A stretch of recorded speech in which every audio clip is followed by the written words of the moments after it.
Hi hello friends, welcome back to our channel. இன்றைக்கி நம்ம எப்படி இன்ஸ்டண்ட்டாக ஒரு பொடி செஞ்சு அது எல்லாத்துக்கும் குழம்பு, பிரியாணி, சிக்கன் 65 எல்லாத்துக்கும் போடுற மாதிரி எம்மியான டேஸ்டியான எப்படி ஒரு இன்ஸ்டன்ட் பொடி செய்கிறதா பார்க்க போகிறோம். வாங்க வீடியோக்குள்ளே போகலாம். இதுக்கு தேவையான இன்க்ரீடியன்ட்ஸ் பார்த்துடலாம். இதுக்கு ஒரு பிளேட்டில் மல்லி, கஸ்தூரி மேத்தி, பட்டை, அன்னாசிப்பூ, பிரிஞ்சி இலை, கிராம்பு, பெருஞ்சீரகம் பொடி, வெந்தயம், மிளகு, ஜீரகம் இது எல்லாத்தையும் ஒரு பிளேட்டில் நான் எடுத்து வச்சுருக்கேன். இதை நம்ம இப்போ ட்ரை ரோஸ்ட் பண்ணணும். இப்போ நம்ம ஆம்ச்சூர் பவுடர் செய்ய போகிறோம். இது ஆப்ஷனல் தான், வேணும்னா செஞ்சுக்கலாம். இப்போ நம்ம மாங்காய் சாப்பிட்றோம்ல, அதோட கொட்டையை ட்ரை பண்ணி அதில் கொட்டையில் உள்ள சென்டர் பகுதியை மட்டும் எடுத்து அதை குட்டி குட்டியாக கட் பண்ணி நல்லா நீங்கள் ட்ரை ரோஸ்ட் பண்ணிக்கோங்க. அதையும் இப்போ நம்ம எல்லா இன்க்ரீடியன்ஸையும் எடுத்து வச்சுருந்தோம்ல, அதை ஒன்று ஒன்றா போட்டு நம்ம இப்போ ட்ரை ரோஸ்ட் பண்ணிக்கலாம். ஃபஸ்ட்டு மல்லியை போட்டு நான் நல்லா ட்ரை ரோஸ்ட் பண்ணிக்கிறேன்.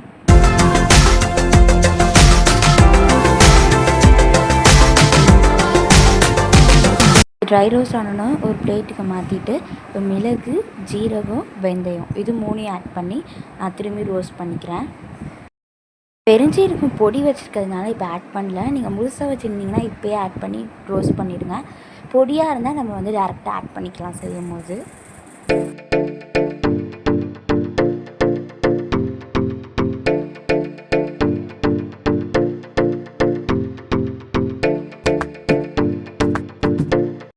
அண்ட் ஐ ஹாவ் ஆடட் கஸ்தூரி மேத்தி. இது நல்லா உங்களுக்கு ஃப்ளேவர் கொடுக்கும்.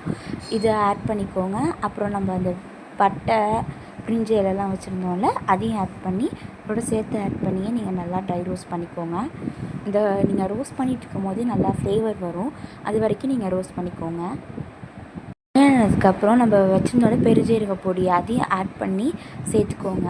இப்போ ஒரு நல்ல ஸ்பைசஸ் அரைக்கிற மிக்ஸி ஜாரில் எடுத்து அந்த மாங்காய் கொட்டையை ட்ரை ரோஸ்ட் பண்ணேன்னு சொன்னேன்ல, எடுத்து அதை ஆட் பண்ணி அப்புறம் நம்ம அரைச்சி ட்ரை ரோஸ்ட் பண்ணி வச்சுருந்தோம்ல, அந்த இன்க்ரீடியன்ட்ஸ் எல்லாத்தையும் ஆட் பண்ணி இப்போ நல்லா அரைச்சி பவுடராக வர வரைக்கும் அரைச்சி நான் எடுத்துகிட்டு வரேன். அந்த அரைச்சி நீ கேன் ஸ்டோர் திஸ். நீங்கள் இப்போ ஸ்டோர் பண்ணுறீங்கன்னா அப்படியே இதை கிரைண்ட் பண்ணி ஒரு கிளாஸ் ஜாரில் போட்டு ஸ்டோர் பண்ணி வச்சுக்கோங்க. நான் இப்போ இதை யூஸ் பண்ண போகிறதுனால இதிலே கொஞ்சம் இந்த இது சில்லி பவுடர் ஆட் பண்ணி இதோட சேர்ந்தே கிரைண்ட் பண்ணி எடுத்து வச்சுக்கிறேன். பாருங்கள், இதை நான் சிக்கன் கிரேவிக்கு போடுறேன். இது போட்டால் உங்களுக்கு கண்டிப்பாக இந்த ஃப்ளேவர் என்ஹான்ஸ் பண்ணி கொடுக்கும்.